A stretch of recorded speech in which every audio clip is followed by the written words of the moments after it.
पीले दांत वाली बहू। रंजना कभी ब्रश नहीं करती थी।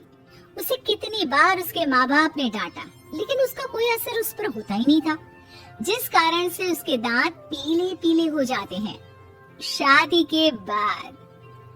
अरे बहू, वैसे तो तुझ में कोई कमी नहीं है, पर तेरे दांत इतने पीले कैसे हैं बेटा? कैसे है मतलब? कोई सर्जरी थोड़ी ना कराई है। वो तो क्या नाम, में ब्रश नहीं करती थी तो पीले हो गए। अब क्या करूं? आप कहे तो लाल करवा लूं या फिर काले?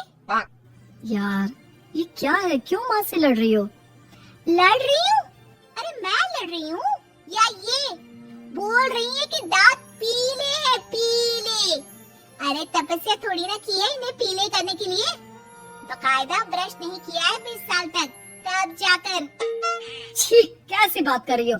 ये उस वक्त तो पीले नहीं थे जब हम लोग तुम्हें देखने आए थे। अरे तब साफ करवा लिया होगा डेंटिस्ट के पास जाकर। अब देखो कैसे पीले पीले लग रहे हैं। रंजना सास की तरफ गुस्से से देखती है। फिर शुरू हो गई पीले पीले पीले।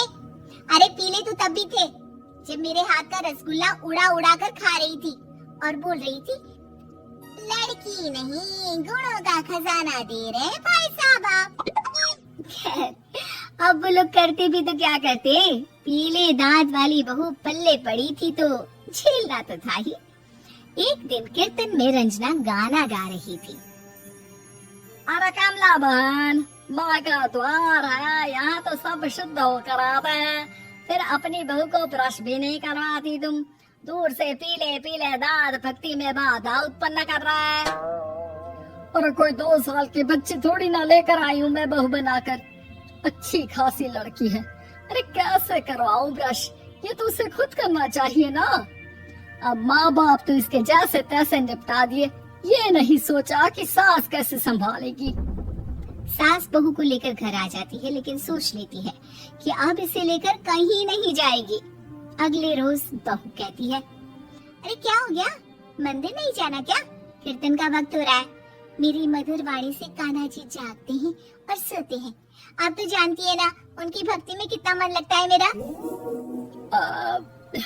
वो क्या है ना, तबीयत ठीक नहीं लग रही है मेरी, आराम करूंगी मैं। तबीयत ठीक नहीं लग रही? अभी तो मिथुन के गाने पर नाच रही थी आप, और अब बोल रही है कि तबीयत ठीक नहीं लग रही। अरे भक्ति में मन लगा लो सासू माँ, ऊपर जाना है, क्या मुंह दिखाओगी आप? हाँ?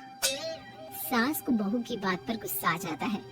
मैं क्या मुंह दिखाऊंगी, इसकी चिंता तो ना कर, समझी? अपने मुंह की चिंता कर, जो ये पीले पीले दांत लेकर हर जगह पहुंच जाती है। पता है लोग कितना मजाक बनाते हैं। ना जी ना, मैं नहीं जाना कहीं तेरे साथ। तो ये बात है, कोई ना, मत जाओ, मैं अपने कमरे में ही बैठकर भक्ति कर लूंगी। ऊपर वाला दांत थोड़ी ना दिखता है, मन देखता है, भावना दिखता है। और अरे बस बस, तू सब कुछ दिखा, बस ये सफेद चमकदार दांत ना दिखाना किसी को, है? जा यहाँ से। बहू को सास की बात का कोई फर्क नहीं पड़ता, वो तो जैसी थी वैसी ही रह जाती है। सुबह नहाकर किचन में खाना बनाना, फिर खाना खाना, कीर्तन भजन करना और सो जाना। एक दिन, माँ जी मैं सहेली के घर जा रही हूँ, शाम को लेट आऊंगी। हाँ हाँ तो जाना, मैंने कौन सा तेरी आरती करनी है घर पर बैठकर। रंजना सहेली के घर जाती है, जहाँ वो पार्टी में जाने की तैयारी कर रही होती है। अरे शिखा, कहाँ जाने की तैयारी कर रही है? मैं गलत वक्त पर आ गई क्या? अरे नहीं यार, उल्टा सही वक्त पर आई है। मैंने ये साड़ी और ज्वेलरी निकाली है यार, शाम को इनके ऑफिस की एक पार्टी में जाना है। बताना कैसा लग रहा है ये सब? नहीं यार, इस ड्रेस के साथ तो वो वाली ज्वेलरी अच्छी लगेगी। हाँ हाँ सही बोल रही है, मैंने ध्यान ही नहीं दिया। वैसे तो हमेशा से मस्त फैशन सेंस रखती है। तो बड़ा जाती होगी ना पति के साथ पार्टी में। रंजना कुछ नहीं बोलती, बस सोचती है कि यार काश ये बात सही हो जाती, पर मैं क्यों नहीं जाती पार्टी में? क्या इन लोगों की कोई पार्टी होती नहीं होगी? रंजना घर आती है और रात में पति से सवाल करती है, एक बात बताइए, आप मुझे किसी पार्टी में क्यों नहीं ले जाते? क्या आपके यहाँ ऑफिस में पार्टी नहीं होती? पति बेचारा क्या कहता कि दांत पीले हैं तुम्हारे इसलिए। अरे कोई पार्टी होती नहीं हम लोगों के ऑफिस में, तो कहाँ से लेकर जाऊं? और मार्केट, मॉल, कहीं वीकेंड घूमना, कहीं तो। अरे यार, सारे हफ्ते में एक छुट्टी मिलती है, तो सोचता हूँ कि आराम ही कर लूं। क्यों? रंजना मन मार के रह जाती है। पहले कभी सास के साथ मंदिर जाया करती थी, लेकिन वो भी सास ने ले जाना बंद कर दिया। घर बैठी बैठी रंजना बोर हो जाती है। तभी उसे आइडिया आता है और वो मायके जाने का सोचती है। सासू माँ, 2 दिनों के लिए मम्मी के घर जा रही हूँ। अच्छा ठीक है, आराम से जा। और हाँ, माँ से कुछ अच्छी आदत सीख कर आना कि कैसे शरीर के हर भाग की तरह दांतों की सफाई भी जरूरी होती है, समझी? शुरू हो गई ना आप? वो लोग आपकी तरह नहीं है कि छोटी छोटी बात का बतंगड़ बना दे। उन लोगों के लिए मैं मायने रखती हूँ, ना कि मेरे पीले पीले दांत। रंजना माँ को बिना बताए उन लोगों को सरप्राइज देती है, लेकिन जैसे ही वो दरवाजे पर पहुँचती है, अंदर देखती है कि घर वाले कहीं जा रहे होते हैं। अब माँ, काश रंजना दीदी के दांतों वाली प्रॉब्लम नहीं होती, तो वो भी हम लोगों के साथ चलती ना बुआ जी की बेटी की शादी में। हाँ बेटा, लेकिन अब उसे कौन समझाए कि उसको उसके पीले दांत नहीं दिखते, लेकिन उसके आसपास के लोगों को कितना एम्बैरेसिंग फील कराते हैं।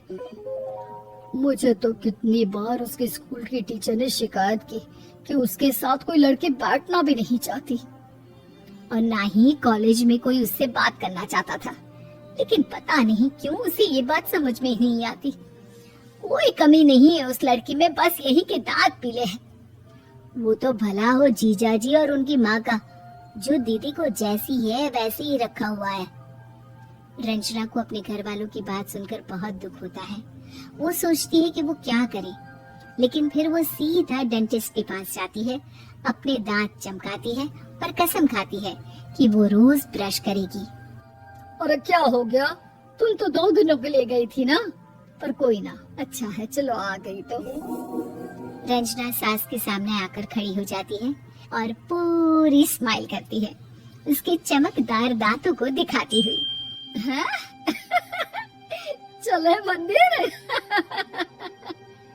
माँ, मुझे माफ कर दीजिए, मैंने आप लोगों को बहुत एम्बैरेसिंग फील करवाया। मैं आज से रोज ब्रश करूंगी।